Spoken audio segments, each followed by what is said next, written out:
여러분 반갑습니다. 오늘도 이렇게 주님 안에서 여러분들과 함께 하나님을 예배할 수 있는 이 시간이 감사합니다. 오늘 우리가 이제 내 부모를 공경하라 다섯 번째 계명인데요. 한번 첫 번째 계명이 뭐였죠? 첫 번째가 하나님 외에는 다른 신을 두지 말라. 그게 의미가 뭐라 그랬죠? 하나님 한 분만으로 충분합니다. 만족합니다. 충분합니다. 하는 그런 삶을 우리가 살아야 돼요. 거기에 능력이 있는 거예요. 거기에 능력이 있고 거기에 자유가 있는 거예요. 거기에 순종할 수 있는 거죠. 그래서 두 번째는 뭐였죠? 우상을 만들지 말고 어떤 형상도 만들지 말라. 그 의미는 뭐였죠? 그거는 하나님을 어떻게 섬길 것인가 하는 거에 대한 말씀이었는데 그 말씀은 하나님을 하나님 댁에 섬겨야 된다. 살아계신 하나님을 섬겨야 된다. 라고 하는 이제 그런 의미가 우리들에게 담겨져 있는 거예요. 영이신 하나님, 인격적이신 하나님, 크신 하나님을 우리가 어디나 계신 하나님을 우리가 하나님답게 섬겨야지 그냥 내가 마음대로 이렇게 내 마음대로 다스릴 수 있는 하나님, 그런 하나님이 아니다라고 하는 사실을 이제 하나님을 하나님 되게 하나님을 그냥 섬기는 것만이 중요한 게 아니라 하나님 되게 섬기는 거, 이게 중요하다 그랬죠. 세 번째는 뭐였죠? 하나님의 이름을 망령되이 일컫지 말라고. 하나님의 이름을 망령되이, 특별히 삶 속에서도 그렇고 말에 있어서 우리들이 얼마나 하나님의 이름을 망령되게 할 수 있는가 하는 것들을 우리들이 또 이제 살펴봤잖아요. 그래서 그 말의 의미는 좀 더 적극적으로 하면은 우리가 하나님의 이름을 높이는 삶을 살아야 된다. 하나님의 이름을 높이는 삶을 우리가 살아야 된다. 하나님을 높이면 하나님이 우리를 높이신다. 우리가 하나님의 은혜를 받아서 그 은혜의 하나님께 감사해서 자꾸 하나님을 높이면 하나님이 우리를 높이시는 그런 삶. 여러분, 이 말씀의 의미가 뭔지를 알고 그 말씀을 체험할 수 있기를 바랍니다. 내가 어떻게 하든지 하나님을 높이면서 살았더니 하나님이 내 삶을 높여주시는 것을 내가 깨닫는 거예요. 그것이 중요하고, 네 번째가 뭐였죠? 안식일을 기억하여 그렇게 지키라. 그래서 우리가 왜 주일 성수를 해야 되는지, 내 삶에 정말로 거룩하게 구별된 하나님의 날이 있다라는 게 얼마나 복된 건지, 이런 것들을 우리들이 함께 봤습니다. 오늘은 내 부모를 공경하라. 그리하면 내 하나님 여호와가 내게 준 땅에서 내 생명이 일리라. 이것이 이제 신명기 5장 16절에 가보면 내 부모를 공경하라. 그리하면 내 하나님 여호와가 내게 준 땅에서 내 생명이 길고 복을 받으리라. 신명기에서는 복을 받으리라라는 게 더 추가해서 강조되고 있는 말씀을 봅니다. 여러분들 오늘 이 새벽에 이렇게 달려 나오셨는데 여러분들 참 복되신 분인데, 여기 제가 볼 때는 대다수의 분들은 뭐냐면은요, 부모를 공경하라는 말이 직접적으로 관계가 없을 것 같아요. 부모로서 공경을 받아라, 이런 분들이 더 많으실 것 같아요. 왜냐하면 여기 어르신들이, 나이 드신 분들이 많다 보니까 이미 이제 내게 부모는 안 계시고 나에게는 오히려 뭐 아들, 딸, 손자, 손녀들이 있는 분들이 많다 보니까 여러분들은 그냥 고민 안 하고 오셨겠지만 저는 어젯밤에 얼마나 많이 고민을 했는지 몰라요.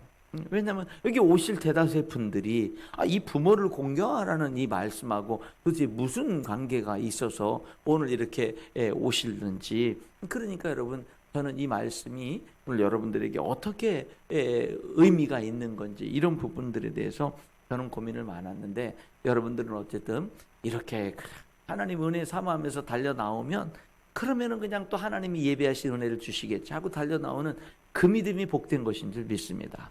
그냥 이리 계산하고 저리 계산하고 이렇게 하는 게 아니라, 여러분, 참된 신앙은 계산하는 게 아닙니다.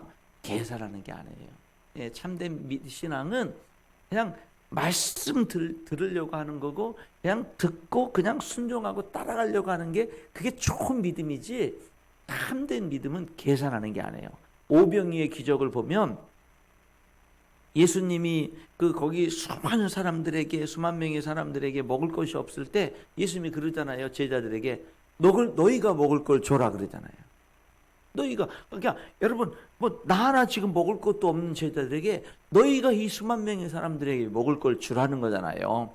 그러니까 여러분 그게 말이 안 되잖아요. 그러니까 거기 계산을 잘하는 이제 빌립이 뭐라고 얘기를 하냐면, 아, 예수님 여기 한 사람이 조금씩 먹어도 200데나리온어치의 떡이 부족하리이다. 아, 이 계산을 기가 막히게 잘하는 거예요. 이 빌립이라는 사람이 똑똑했나 봐요. 200데나, 여러분 한 데나리온은 방정의 하루 일당이에요. 그럼 200데나리온이면은 뭐냐면은요, 하루 일당을 10만 원씩만 잡아도 2천만 원인 거죠. 그렇죠? 수만 명이 모여 있으니까, 그러니까 조금씩 배부르게 먹는 게 아니라 조금씩 먹어도 그래도 예수님 200데나리온어치의 떡이 부족할 겁니다. 얼마나 계산을 잘해요. 근데 그런 계산을 잘하는 빌립을 통해서는 아무 일도 안 일어났어요. 아무 일도 안 일어났다. 예수님이 너희 중에서 먹을 것이 있나 찾아와라니까, 여러분 찾아봐봤자 뭐예요? 그 수많은 사람들에게 먹을 것 찾아서 조금 가져와봤자 무슨 소용이 있어요? 그건 예수님의 그 말씀은 의미가 없어요. 순종할 이유 필요가 없어요. 계산해보는 사람들에겐 그 찾아다가 이 많은 사람들 어떻게 먹이라고 그거 갖고 오라고 그래요. 그거는 예수님의 그 말씀엔 계산하는 사람들은 순종을 안 합니다. 계산하는 사람들은 순종할 이유를 찾을 수가 없어요. 그런데 뭐 하는 거예요? 계산하지 않는 사람이 순종하는 거예요. 계산하지 않는, 그냥 예수님이 뭐라 그랬어요? 너희 중에 뭐 먹을 것이 있는가 찾아보라. 그러니까 그냥 계산하지 않는 사람은 그냥 찾아보면 되는 거예요. 그러니까 안드레가, 베드로 형제 안드레가 찾아보니까 어떤 아이가 자기가 먹을 만한 조그만 보리떡 5덩어리하고 생선 2마리 가지고 온 거예요. 네. 그리고 그거 기꺼이 찾는 그 제자들에게 예수님께 드리겠다라는 거죠. 자기 배고픈 거 참고 드리겠다라는 거죠. 그러니까 여러분, 너에게 먹을 것이 있나 찾아보라. 그러니까 찾아본 게 보리떡 5덩어리하고 생선 2마리밖에 없었어요. 여러분, 그거 가지고 그거 찾아온 수고 무슨 의미가 있어요? 2만 명. 그러니까 남자 어른만 5천 명이라 했으니까 플러스 여자 어린아이들 계산해 보세요. 그럼 2만 명이 넘는 거예요. 쉽게 추산을 해도. 그런 사람들에게 이 보리떡 5덩어리, 물고기 2마리, 이거 생선 2마리 무슨 의미가 있어요? 이거 여러분 계산하는 사람들에게는 아무런 의미가 없는 겁니다. 그러니까 이거는 그냥 주님이 말씀했으니까 순종하는 사람들에게 그게 의미가 있는 거죠. 그게 갖고 왔거든요. 그러면 그 제자들은 저거 가지고 여기 지금 다 배고픈 이 수만 명의 사람들에게 뭐 하시는 거지? 예수님이 축복기도 했더니요, 기적이 일어나는 거예요. 너희들이 나눠주라 그래가지고요, 그걸 나눠주는데 나눠주면 생기고 나눠주면 생기고. 여러분, 제자들은요 나눠주면서 기적을 체험하는 거예요.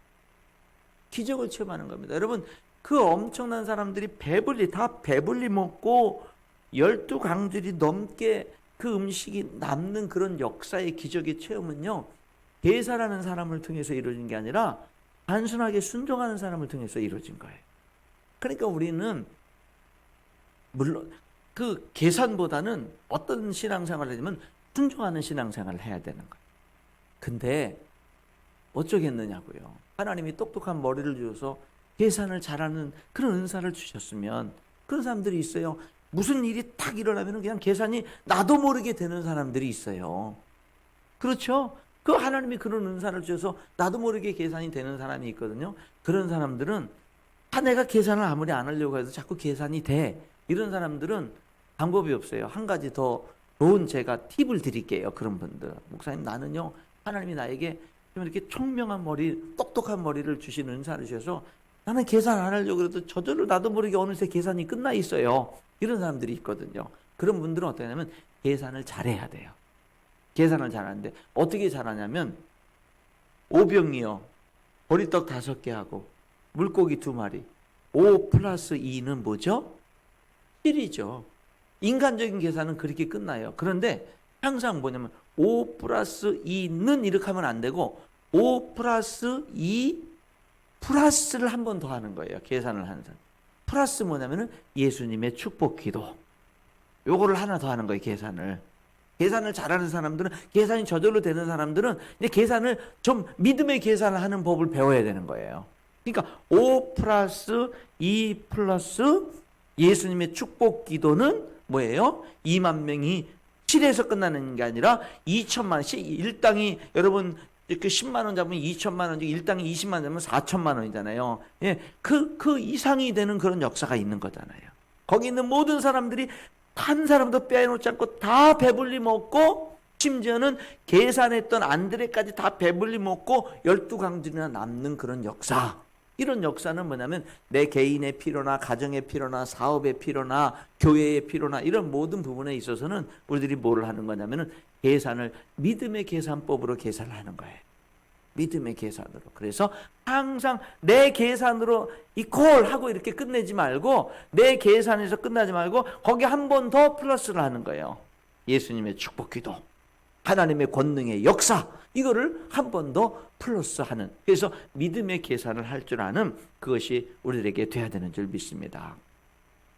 여러분, 오늘 여기 내 부모를 공경하라라고 하는 이 말씀을 통해서 오늘 여기 혹시 나는 자녀가 없는 그런 분들도 이렇게 기도해야 되는 거예요. 하나님, 우리 교회가, 하나님, 내 자녀들이, 하나님, 내 아들 딸들의, 내 손자 손녀가 정말, 내 아들 딸이 하나님 정말 부모를 공경하는 그런 우리 아들 딸이 되게 해주세요 라는 이 기도를 우리가 하는 거예요. 그거는 내가 효도를 받기 위해서 그렇게 하는 게 아니에요. 내 아들 딸이 정말 하나님의 복을 받기 위해서 그런 기도를 하는 거예요. 하나님, 내 손자 손녀가 하나님 정말 부모를 공경할 줄 아는 그런 내 손자 손녀가 되게 해주세요 라는 것을 이제 우리 부모로서 뭐냐면은 그 축복 기도를 하는 거예요. 왜? 그러면은 하나님이 복을 주시거든. 어떤 복을 주면 오래 사는 복을 주시고 그리고 잘 사는 복을 주신다고 성경에 말씀하고 있는 거거든. 그리고 뭐라고 기도하자면, 하나님, 우리 둔포 성서 침례교회가, 우리 둔포 침례교회가 하나님 정말 우리 모든 성도들이 하나님 정말 부모를 공경할 줄 알고 어른을 공경할 줄 아는 우리 교회가 되게 해주세요 라고 기도를 해요. 그게 복된 교회가 되는 비결이에요. 그게 복된 교회가 되는 지름길이에요. 그것이 정말 지름길입니다. 그래서 여러분, 저는 제 아내가, 제가 참 감사한 게 뭐냐면, 우리 어머니가 이렇게 풍이 일찍 오셨어요. 고생을 많이 하셨고, 정말 저희 어머니는 고생을 많이 하셨어요. 고생이란 고생을 이제 다 하시면서 이렇게 사셨어요. 그래서 대부도라는, 옛날에 제가 뭐 초등학교, 중학교 섬 대부도에서 살 때도 그때는 뭐 전기도 안 들어왔어요. 그래서 등잔불에서 살았어요. 그렇게 해서 대부도에 살 때도, 그때는 뭐 인천에 한번 뭐 초등학교 1학년부터 6학년까지 졸업할 때까지 인천 한번 갔다 오기가 쉽지 않았던 시절입니다. 그때도 저희 어머니는 인천을 늘 오가면서 여기 대부도에 있는 사람들 그런 곡식 같은 거 이런 거 갖다가 인천에 가서 그거 팔고, 그 돈으로 또 인천에서 필요한 거 사다가 또 이제 대부도 사람들 다 이 마을 저 마을 다니면서 또 그거 팔고, 그리고 그런 거 파는 걸 돈으로만 받는 게 아니라 곡식 같은 거 받아서 또 인천 가서 또 팔고, 그리고 중학교 2학년 때 인천으로 집이 이사 와서는 또 거기서 뭐를 하는 거냐면요, 온갖 떡 사다가 팔고, 그 다음에 또 저 바닷가 배터에 가면은 이렇게 통통배 있어요. 통통배를 타고 쭉 가면은, 여러분 영종도 앞바다 이런 데 딱 가면은 이제 바다 한복판에 배가 이제 닷을 내리고 가만히 있으면 썰물 때 물이 쫙 빠져나가면 갯벌이 드러나요. 그러면 거기서 돌 같은 데 굴뽕 같은 거 따고, 굴뽕 같은 거 거기는 이제 누구나 따갈 수 있는 거니까, 그럼 자루에다가 그걸 다 한 자루 가지고 그걸 배에 싣고 와서 그 배터에 내리면은 그걸 거기서 또 이제 그 만석부두에서 이 주안까지 또 버스 타고 그거를 다 그 싣고 와가지고 그걸 하루 종일 까서 또 팔기도 하고. 제가 또 이제 그 뭐야 방학 때 되는 같이 그 통통배 뭐 그 당시 3,000원인가 내면은 1인당 3,000원인가 내면 그거 타고 가는 거예요. 그러면 이제 거기 가서 같이 굴뽕 또 이렇게 따다가 또 이렇게 하기도 하고. 그러니까 온갖 고생을 하면서 살아가지고 그냥 풍에 또 그 무리를 하니까 쓰러지고, 또 나중에 2번 쓰러지고 3번까지 쓰러졌거든요. 3번까지 쓰러졌거든요. 예, 그러니까 그런 이제 고생을 이제 많이 했어요. 나중에는 그러니까는 뭐 이렇게 거동도 못 하시고 이제 앉아서만 이렇게 다니셔야 되고, 그러니까 몇 년 동안 제 아내가 그냥 이렇게 소대변을 다 제 아내가 다 이제 이렇게 해야 되고, 이제 그렇게 하면서 사셨고, 그러다가 나중에 또 이제 어머니 소천하시고 나서 아버지가 이제 그 혈압으로 또 아버지가 또 쓰러가셔서 또 몇 년 동안 또 아버지도 또 그렇게 고생을 하시고 이제 거동 못 하시게 되고 집안에서만 또 몇 년 동안 또 이렇게 지내시다가 그러시다가 또 아버지도 오랫동안 이렇게 병으로 앓으시다가 돌아가셨거든요. 그래서 아버지도 방 안에서 이제 소대변을 보셔야 되고 이제 또 제가 또 그런 걸 치워드리고 뭐 또 교회에서 일을 하다가 119 사이렌 소리가 들리면 가슴이 덜컥 내려앉고 막 이러면서 이제 오랜 세월을 이렇게 보냈어요. 그런데 저는 성경 말씀을 붙들었어요. 그러니까 부모님을 그렇게 모시고 같이 사는 게 그게 이제 쉽진 않더라고요. 쉽진 않아요. 정말 그런 것들이 이제 쉽지는 않았는데 그리고 그 아버지는 등치가 커요. 크시고 이렇게 그러신데 그 아버지를 정기적으로 병원에 다니려면 요즘 병원은요 그냥 제가 대신 환자가 거동 못하면 제가 가가지고 이렇게 뭐예요 약 타오는 게 아니라 환자가 와야 약을 줘요. 처방을 해줘요 의사가. 그러니까 어떻게 하냐면 그 아버지를 또 5층에서 엘리베이터 없는 5층에서 아버지를 업고 그리고 그분을 1층까지 내려가는 거는 이게 그 일을 하려고 생각하면 태산 같은 일이에요. 태산 같은 일. 예, 그리고 병원 갔다 와서 또 아버님을 업고 또 5층까지 가려면 제 아내가 뒤에서 밀고 이 태산 같은 일이에요. 태산 같은. 그러니까 병원 한 달에 한 번씩 병원 모시고 가는 일이 끔찍한 그 끔찍. 나중에는 그래도 무슨 일이 있었느냐면 요즘에 그 장애인 차량 택시가 있어요. 그래서 이렇게 휠체어를 이렇게 하면은 좀 그런 것들이 쉬웠지만 그 교회차 봉고차에다가 또 아버지를 그 높은데 이렇게 태워드리고 하는 이런 일들 뭐 하나 이렇게 쉬운 게 없었어요. 예, 그렇게 하면서 했는데 그때마다 뭐 했어요? 이 말씀을 암송한 내 부모를 공경하라. 그러면 내가 장수하고 잘 되리라는 이 말씀을 붙드는 거예요. 하나님 나는 이 말씀을 믿습니다. 나는 이 말씀을 믿습니다. 하나님. 나는 이 말씀을 믿습니다. 그리고 이 말씀은 무슨 뜻인 줄 아세요? 내가 부모님을 공경하면 우리 아버지가 나에게 그렇게 복을 못 주시고 우리 어머니가 못 주셔도 하나님이 책임져 주신다는 거예요. 이거는 하나님이 복 주신다라는 거예요. 하나님이. 우리 아버지가 가난하고 우리 어머니가 가난하고 우리 아버지가 나한테 뭐 많은 유산을 물려주고 뭐 이런 것들이 아니고 뭐 복을 주시지 않아도 뭐 하는 거냐면요. 하나님이 책임져 주시고 복을 주신다라는 거예요. 이것처럼 좋은 말씀이 어디 있어요? 그러니까 저는 뭐 하는 거냐면요. 이 말씀을 붙드는 거예요. 하나님 나는 이 말씀이 하나님의 말씀인 걸 믿습니다. 그렇게 붙드는 거예요. 그리고선 뭐 하는 거예요? 예. 어떻게 하든지 공경하려고 어떻게 하든지 섬기려고 어떻게 하든지 마음으로 그렇게 하려고 노력하는 거예요. 저는 처음에요. 어머니를 그렇게 고생시키는 아버지가 싫었어요. 네, 아버지가 미웠습니다. 정말 미웠습니다. 예, 어머니는 그렇게 고생하는데 반면 아버지는 그냥 한량처럼 사시는 거예요. 그냥 한 달에 뭐 한 건도 하지 못하는 부동산에만 나가서 일하시고 맨날 그냥 뭐 부동산에 가 계신 아버지를 보시면 맨날 파토나 치시고 이렇게만 하죠.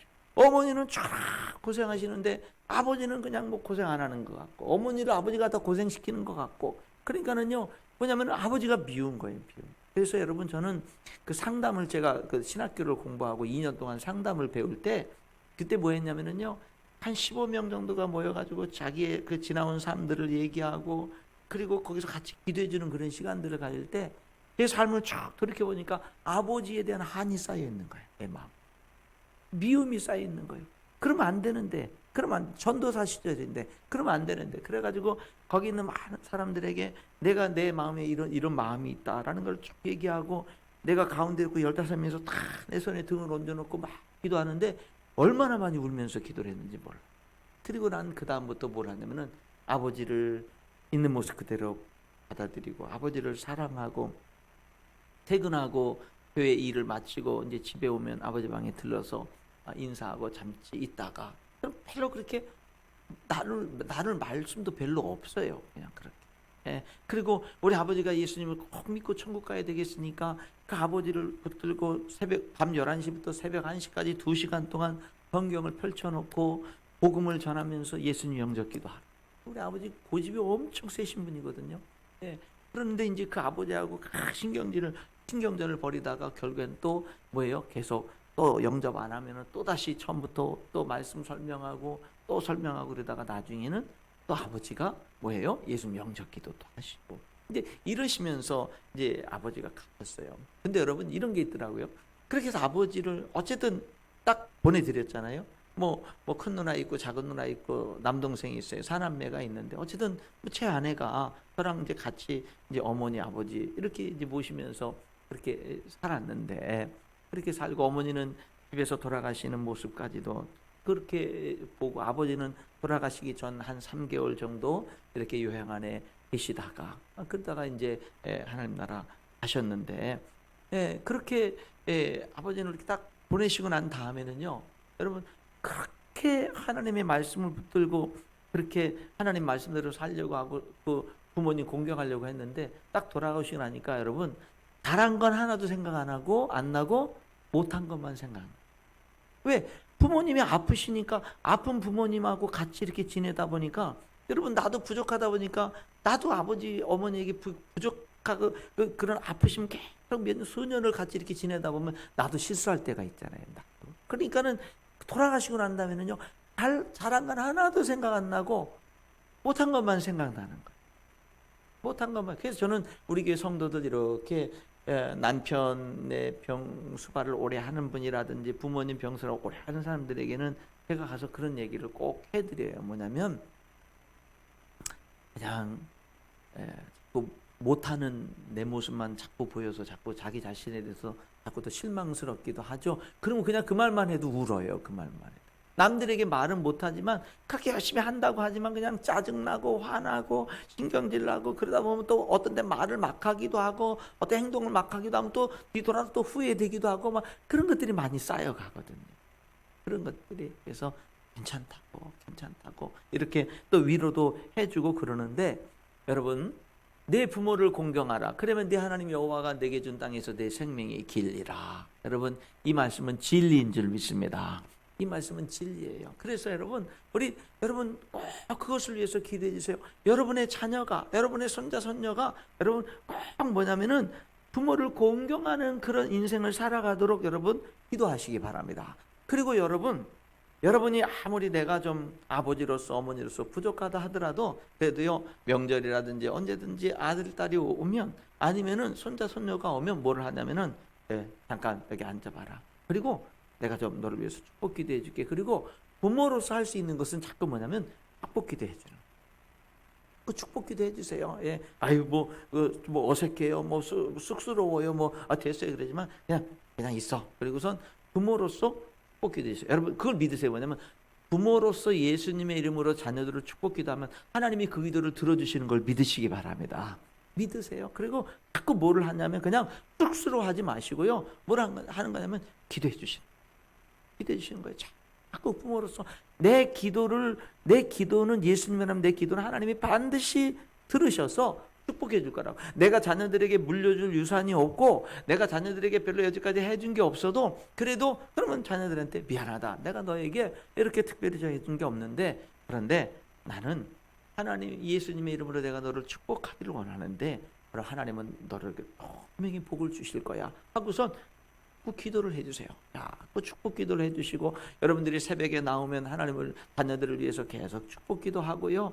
교회의 유치부, 교회의 초등부, 교회의 중고등부 학생들을 위해서 자꾸 축복 기도해 주세요. 여러분 요즘에 애들 옛날에는요 초등학교 교실이나 중고등학교 교실에 교회 다니는 애들 그럼 많이 손들었잖아요. 요즘에는요 손들은 애 한두 명도 없어요. 요즘에 애들 학생 청년들 여러분 초등학생 유치원 애들이 교회 온다는 게 우리나라에서는 얼마나 귀한 일인지 몰라요. 그러니까 여러분 교회에 애들이 오면은 걔네들이 뭐 시끄럽게 하네 뭐 하네 이런 거 상관없이 시끄럽게 하면 어때요? 요즘 같은 세상에 애들이 교회를 왔는데요. 그러니까 자꾸 축복해 주는 거예요.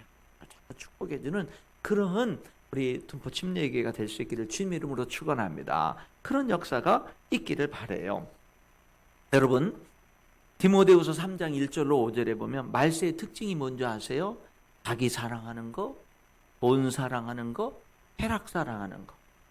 그게 말세의 특징이에요. 말세의 특징은 자기 사랑하는 거예요. 사랑을 하는데 자기 사랑, 돈 사랑, 쾌락 사랑하는 거예요. 그런데 말세의 특징 중에 하나가 그런 거랑 언급되는 것 가운데 특징 중에 하나가 부모를 거역하는 거예요. 그러면서 이렇게 하면 이 같은 자들에게서 내가 돌아서라. 말세의 특징이 그래도 많은 사람들이 그래도 하나님을 경외하는 너는 그러면 안 된다. 이렇게 말씀하고 있어요. 십계명이 관계를 잘해라 라는 말씀이라고 그랬잖아요. 사랑으로 살아라 라는 말씀이라고 그랬잖아요. 하나님과의 관계를 잘해라, 사랑과의 관계를 잘해라 라는 말씀이라고 그랬잖아요. 그 사랑과의 관계 속에서 어제까지 우리들이 하나님과의 관계 4계명이 끝났어요. 오늘부터 이제 사람과의 관계의 계명이 이제 시작되는데, 사람과의 관계를 잘해라 라는 그런 계명의 첫 번째가 부모를 공경하라는 거예요. 사람과의 관계를 잘하라는 것 중에 첫 번째가 부모를 공경하라는 거예요. 그리고 이 부모를 공경하라는 계명은 다른 계명들은 그냥 계명으로 끝나요. 다른 계명들은 뭐예요? 하나님 외에는 다른 신을 두지 마. 그걸로 계명 끝났어요. 우상을 만들지 말고 형상도 만들지 마. 그걸로 끝났어요. 하나님의 이름을 망령되이 일컫지 마. 그걸로 끝났다고요. 안식일을 기억하여 거룩하게 지켜 그랬어요. 그런데 여러분, 여기 살인하지 마, 간음하지 마, 도둑질하지 마, 그렇게 끝나잖아요. 그런데 부모를 공경하는 거는 내 부모를 공경하라 이렇게 안 끝나요. 내 부모를 공경하면 내가 땅에서 장수하고 복을 받으리라, 이렇게 약속 있는 계명인 거예요. 이 계명, 그러니까 하나님이 그냥 명령으로만 끝난 게 아니라 복을 약속하신 거예요. 복을 약속. 이 부모 공경. 왜냐하면 부모 공경이 쉽지 않아요. 사랑이 내리사랑이잖아요. 내가 아들, 딸, 내 자녀들을 사랑하는 거는 자연스러운데, 이 부모, 그러잖아요. 내리사랑, 올리효도, 이런 말이 있는데, 부모님을 공경하는 거는 이거는 노력해야 되는 거예요. 부모님께는 그냥 투정이나 부리고 부모님이 뭘 해주면 당연한 걸로 여기고 이러잖아요. 그렇기 때문에 뭐 못 해주면 짜증 부리고 이러잖아요. 그러니까 이게 부모님을 공경하고 효도하는 거는요, 노력해야 되는 거예요. 이게 저절로 되는 게 아니라고요, 이것이. 그렇기 때문에 우리들이 하나님 때문에 부모님을 공경하는 거, 이게 그래서 뭐예요? 하나님이 약속 있는 계명. 그리고 여러분, 부모를 공경하는, 주 안에서 내 부모에게 순종하라. 그러니까 부모님께 순종하라는 말에는 주 안에서라는 단서가 붙지만 공경하라는 말에는 단서가 없어요. 그냥 부모님이니까 공경하는 거예요. 부모가 가난하든 내 부모가 가난하든 부모가 아무것도 초등학교도 나오지 못했던, 배우지 못했던, 부모가 나에게 유산이 물려줄 것이 있든 없든, 부모님이 나에게 해준 것이 있든 없든 상관없어요. 나를 낳아주신, 길러주신 부모라는 이유로 공경하라는 거예요.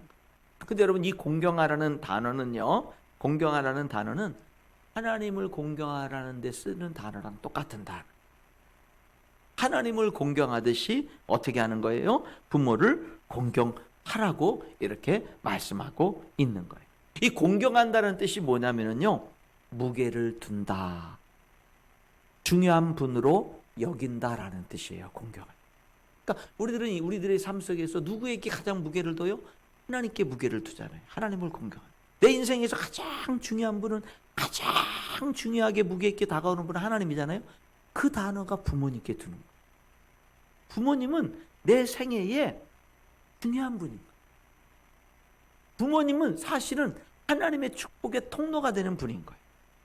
부모님은 내게 중요한 분이다, 이 말이에요. 여러분, 하나님을 공경한다는 단어가 쓸 때 그 단어가 똑같은 부모님을 공경한 단어로 쓰이잖아요. 여러분, 하나님이 우리 아버지죠. 그렇죠?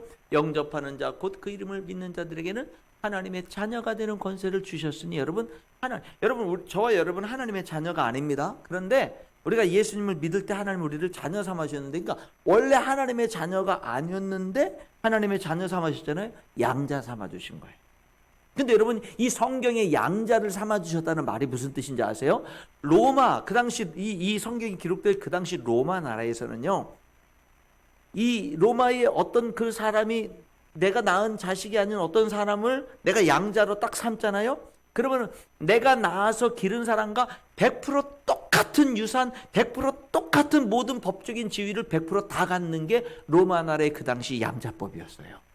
그러니까 하나님이 저와 여러분을요, 하나님의 아들, 딸로 하나님의 자녀로 삼아주신 것은요, 예수님과 똑같은 그런 자녀, 그런 위치로서의 하나님의 신 자녀로 우리들을 삼아주신 거예요. 그래서 우리들에게 뭐야? 하나님이 영원한 분이잖아요. 우리들에게 영원한 생명을 주시는 거예요. 하나님 나라가 천국이잖아요. 우리들에게 천국을 유산을 물려주는 거예요. 우리들의 본향이 천국인 거예요. 왜냐하면 하나님의 자녀가 됐기 때문에 그런 거예요. 여러분, 그래서 우리들이 정말 여기 이 부모를 공경하라는 이 말에는 뭐죠? 당연한 건데, 부모를 공경하는 건 당연한 건데 축복까지 주시겠다고 약속을 주시는 거예요. 여러분, 기복신앙은 잘못된 겁니다. 뭐 내가 이렇게 하면 하나님 복 주시겠지, 이렇게 하면 복 주시겠지, 그렇게 기복신앙으로 하나님을 섬기는 것은 잘못된 신앙이에요. 그렇지만 성경에 약속하신 축복의 약속의 말씀은 붙드는 게 올바른 거예요. 그러니까 예를 들어서 뭐냐면 기복신앙은 잘못된 거지만 성경에 이렇게 하면 하나님이 복을 주시라고 하나님이 약속한 말씀을 붙드는 거는 그건 올바른 거예요. 그러니까 여기 말씀에 내 부모를 공경하라. 그러면 내 하나님 여호와가 내게 준 땅에서 내 생명이 길리라. 하나님 부모를 공경하면 하나님이 준 땅에서 생명이 길리라. 그리고 생명이 길고 복을 받으리라. 하나님이 이렇게 약속했잖아요. 그러면 뭐냐면 이 약속은 내가 붙드는 거예요. 여러분, 우리는 성경에 하나님이 약속하신 것을 붙들 줄 알아야 됩니다. 그 말씀을 붙들고 사는 거예요. 그러면은 당장은 안 이루어지는 것 같지만 반드시 이루어지는 거예요. 반드시 열매. 여러분, 농사를 지면은 어떤 것들은요, 뭐 짧은 시일 내에 열매가 맺는 것이 있지만 어떤 것들은 몇 년이 걸쳐서 열매를 맺는 것도 있잖아요. 열매 맺는 거는 각각 다 달라요. 우리의 삶도 마찬가지예요. 어떤 거는 즉시 열매가 하루 만에 열매를 맺힐 수도 있고 하루 만에 기도응답이 되기도 하는 것이 있지만 어떤 거는요, 몇 년에 기도응답이 되는 것도 있고요. 어떤 거는 내가 그렇게 심은 것이 한참 몇 년이 흘러가서 그 열매를 거두는 것도 있는 거예요. 그러나 반드시 거두게 되는 줄 믿습니다. 반드시 거두는 거예요. 그래서 우리들이 이 기복주의 신앙은 잘못된 거지만 성경을 통해서 하나님이 약속하신 축복을 붙들 줄 아는 거, 이게 중요해요. 여러분들이 고민해야 될 것이 뭐냐면 여기 오래 사는 축복과 잘 되는 축복을 성경에서 약속했잖아요. 내 부모를 공경하라. 그러면 오래 살리라. 신명기 5장 16절 내 부모를 공경하라. 그러면 내 생명이 길고 복을 누리리. 그것이 신약성경 에베소서 6장 1절로 3절에서는 그 안에서 순종하라는 말이 더해지면서 부모를 공경하라. 이는 약속 있는 첫 계명이니 내가 잘되고 땅에서 장수하리라. 계속해서 말씀하고 있어요. 그러면 여러분의 자녀가 정말 오래 살고 장수하고 이 땅에 사는 동안 잘 되는 비결이 뭐예요? 부모님을 공경할 줄 아는. 그러니까 여러분들은 뭐냐면 하나님 정말 내 아들, 딸이, 내 자녀들이 정말 부모를 공경하는 그런 자녀들이 되게 해주세요라고 기도해야 돼. 그게 자녀들이 축복된 거니까.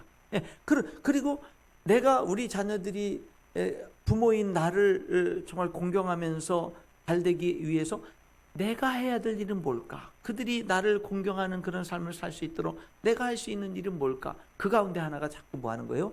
축복기도 해주는 거예요. 축복기도 해주는 거거든요. 여러분, 이러면 안 돼요. 야, 이리 와봐. 할 말이 있어. 성경에 부모를 공경하라고 그렇게 하나님 말씀했고 부모를 공경하라고 해요. 그래야 복을 받는다는데 너 그따위로 행동해가지고 너 그 복을 받겠냐? 너 이렇게 하라는 게 아니에요. 이렇게 하라는 게 아니에요. 우리는 부모로서 뭘 하냐면 내가 어떻게 내 자녀를 축복해야 내 자녀들이 우러나오는 마음으로 정말 부모님을 공경할 줄 아는, 더 나아가서는 어른들을 공경할 줄 아는 그런 인생을 살고, 그래서 하나님이 위로부터 내리시는 그런 복을 받지. 그래, 내 자녀들이 잘 되는 것은 그들이 열심히 살아서 세상적으로 똑똑하고 남들과 경쟁에서 이겨서만 잘 되는 게 아니라 하나님의 복을 받아야 되는. 우리가 전에 뭐라 그랬어요? 내가 최선을 다해야 되지만 안식일을 지키는 데 있어서 하나님의 복이 임해야 된다 그랬잖아요. 그렇잖아요. 내 자녀들이 열심히 노력하지만 진짜 하나님의 은혜가 그들에게 머물러야 되고 하나님의 축복이 있어야 되는데 그러려면 뭐냐? 내 자녀가 부모를 공경할 줄 알고 어른들을 공경할 줄 알아야 되는데, 그러려면 내 자녀가 그런 삶을 살도록 하려면 내가 어떻게 해야 될까? 그런 생각을 하고 자녀들을 대하고 그렇게 기도할 줄 아는 거, 이게 중요합니다. 근데 여러분, 이 부모 공경이라고 하는 거는 사실은요, 부모가 어떻게 됐든지 자녀들의 몫이에요. 여러분, 창세기에 보면은 노아 홍수 심판이 있었잖아요. 사람들이 다 죽었어요. 노아 가족만 살아났어요. 8명의 가족만 살아남았거든요. 노아 가족만 살아남았습니다. 그래, 살아남았는데 노아가요 아마 괴로웠겠죠. 노아 홍수 심판 후에. 그래서 노아가요 포도 농사를 지었고 하루는 포도주를 한뜩 먹고 취해가지고요 벌거벗고 잤어요. 그거를 어떻게 뭐냐면 함이라고 하는 아들이 그 모습을 봤어요. 아버지의 수치스러운 모습을 봤어요. 함이. 그랬더니 함이 어떻게 한 줄 아세요? 셈과 야벳에게 다른 두 형제에게 가가지고 그 얘기를 한 거예요. 아버지가 술을 잔뜩 취해서 벌거벗고 잔다. 그랬더니 여러분 셈과 야벳은 어떻게 한지 아세요? 그 얘기를 듣고 아버지 덮을 것을 가지고요 아버지의 벌거벗은 모습을 보지 않기 위해서 뒷걸음질 쳐서 아들들이 달라요. 똑같은 가정 환경에서 똑같은 아버지를 모시고 똑같이 자랐는데 아들들의 행동이 달라요. 여러분 이 셈과 야벳 같았으면 함이 어떻게 되냐면 그것을 자기가 어쩔 수 없이 봤을 수 있겠죠. 우연히. 그랬으면 어떻게 되냐 다른 두 형제에게 얘기하는 게 아니라 자기가 뭘 덮을 걸로 덮어드리면 끝난 거지. 그렇죠. 셈과 야벳 같이 행동을 했다면. 그런데 함은 뭐냐면요 떠버렸어요. 아버지의 수치를 사람들에게 떠버렸어요. 공경하는 마음이 없었어요. 그런데 셈과 야벳은 뭐였어요? 아예 보질 않고요 그냥 뭐 하는 거예요? 뒷걸음질 쳐가지고 덮어드렸다니까요. 뭐 하는 거예요? 똑같은 아들들이어도요 부모를 공경하는 자녀가 있고 공경하지 않는 자녀가 있는 거예요. 그래서 여러분 함은 저주를 받지 않습니까? 저주를 받잖아요. 셈과 야벳이 복을 받지 않습니까? 여러분 부모를 공경하는 거는 부모 탓하거나 이르는 게 아니에요. 그거는 그냥 자녀의 몫이 된다. 여러분 예수님이 함이 우주 만물을 창조하신 삼위일체 하나님이시고 하나님의 아들이신 예수님이 부모 공경에 본을 보여주셨어요. 여러분 마리아가 누굽니까? 물론 예수님의 육신의 어머니지만은 마리아는 뭐냐면요 엄밀하게 따지면 예수님이 창조하신 피조물이죠. 예수님이 주인입니다. 그럼에도 불구하고요 예수님은 공생이 시작하시기 전까지 부모를 공경하면서 살았고요 이 땅에서 전능하신 하나님이 30년이라는 세월을요 부모를 공경하면서 사셨다니까요.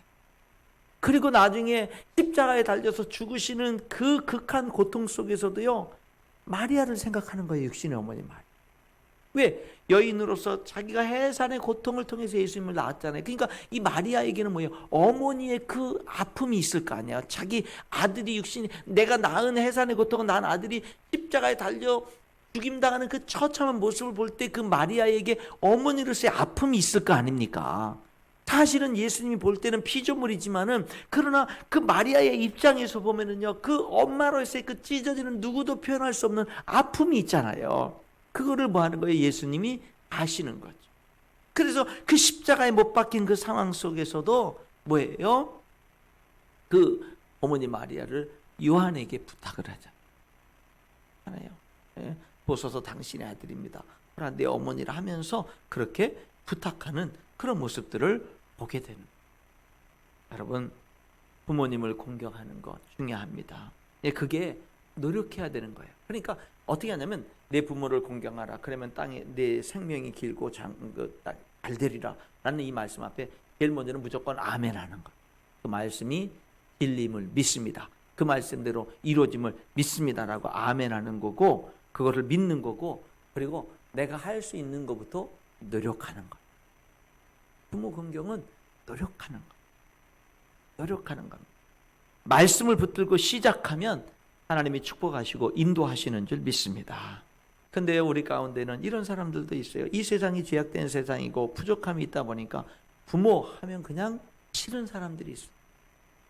부모에게 상처를 많이 받고 아픔이 많아서 그냥 부모 하면은 그냥 목사님이 우리 엄마 아버지 우리 부모를 몰라서 그렇지 나는 그냥 생각하기도 싫다고 그러는 사람들도 있습니다. 그렇다고 여러분 평생 외면하면서 살면 그럼 행복할까 하는 것도 생각해 볼 필요가 있죠. 아무리 그래도 여기 약속 있는 이 계명 그럼에도 불구하고 내가 부모님을 공경할 때 하나님이 복을 주신다라고 하는 이 말씀 앞에 우리는 아멘하는 것. 어떤 부모님은 나에게 아무것도 해줄 수 없는 그런 부모님이 있어요. 상관없어요. 하나님이 복 주신다 그랬어요. 하나님이 복 주신다 그랬어요. 그런데 네 부모를 공경하면 복을 받는다라는 이 말씀 앞에서 그런데 이미 부모님이 다 돌아가셨어요. 아니, 그 전에 부모님이 나와 그냥 좋지 않은 관계가 있다가 그냥 서로 간에 내가 부모님한테 화해도 하기 전에 그냥 돌아가 버리신 그런 부모님이 계실 수도 있어요. 그러면 늘 한이 남을 수도 있죠. 그런 분들은요, 하나님 아버지 앞에서 그 사실을 다 말씀드려요. 나의 부족함을 하나님께 다 말씀드리고, 그리고 내가 하나님께 용서를 구할 건 용서를 구하고, 내가 이미 부모님이 돌아가셨어도 부모님을 내가 용서해야 될 것이 있으면 하나님 앞에 용서하고, 그리고 내가 용서를 구해야 될 것이 있으면 하나님 앞에서 용서를 구하고, 이미 돌아가셨어도 하나님 앞에서 화해를 하는 것. 그것이 축복이 되는 비결인 줄 믿습니다. 축복이 되는 비결. 여러분, 근데 목사님, 왜요? 나는 정말로 부모님을 공경하는 삶을 정말 살고 싶은데 전 이미 부모님이 다 돌아가셨네요.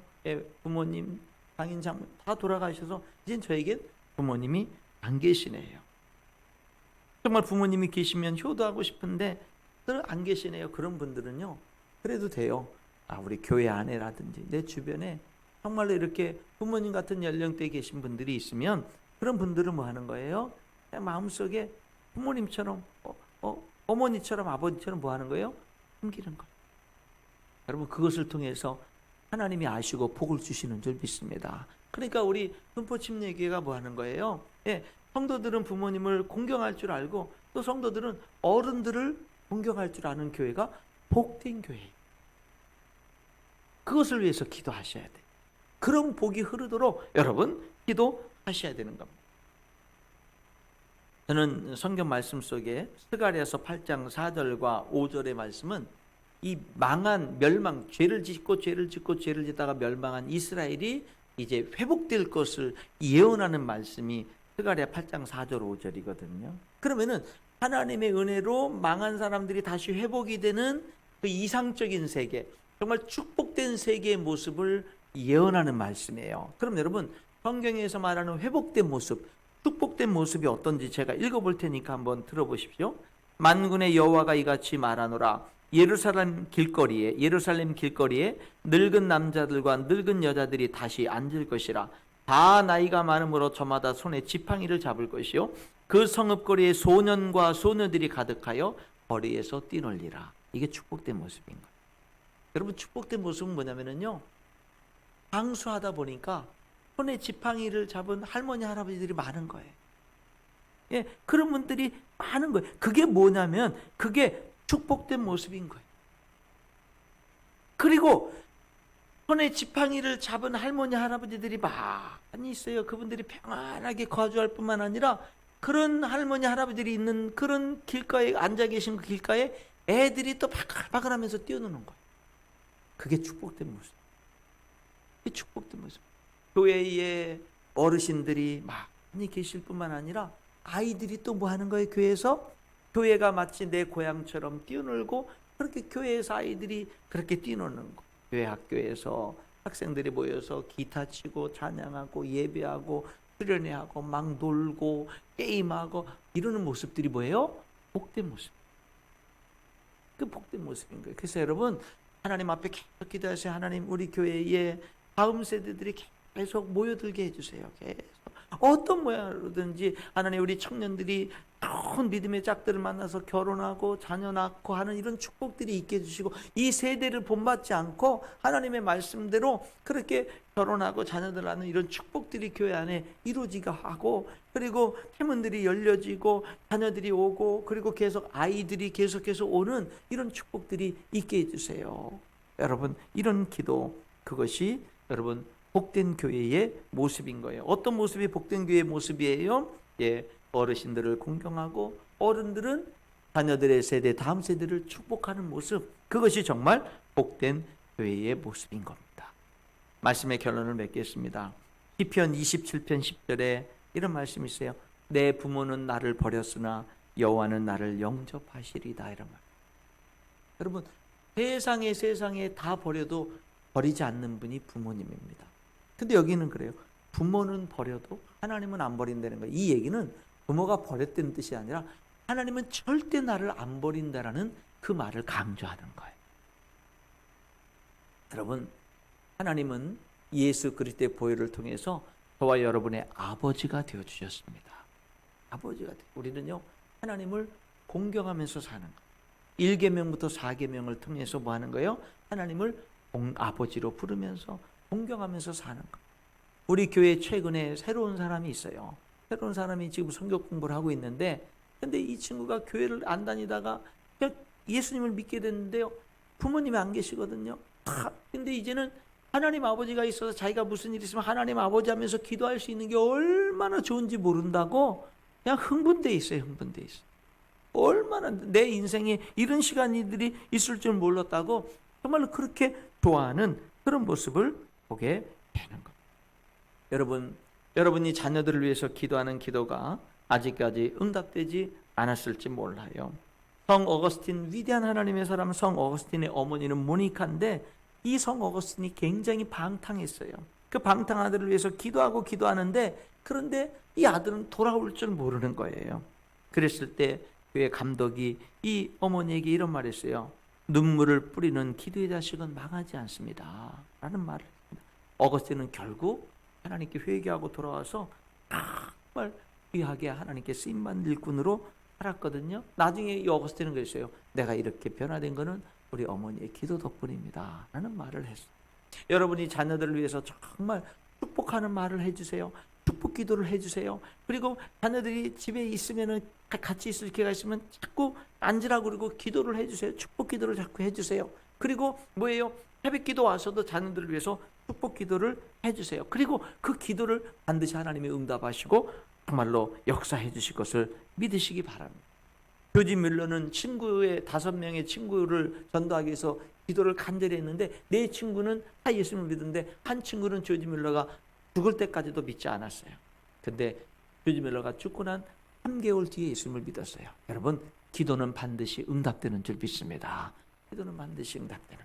그렇기 때문에 오늘 이 내 부모를 공경하라, 그러면 내 하나님 여호와가 내게 준 땅에서 내 생명이 길리라 라는 이 말씀을 먼저 1차적으로 여러분에게 적용하시고, 2차적으로 여러분 자녀들에게 여러분들이 적용하시고, 그리고 교회에 적용할 수 있는 그런 놀라운 은혜, 복된 우리 둔포 침례교회가 될 수 있기를 주님의 이름으로 축원합니다. 기도하겠습니다.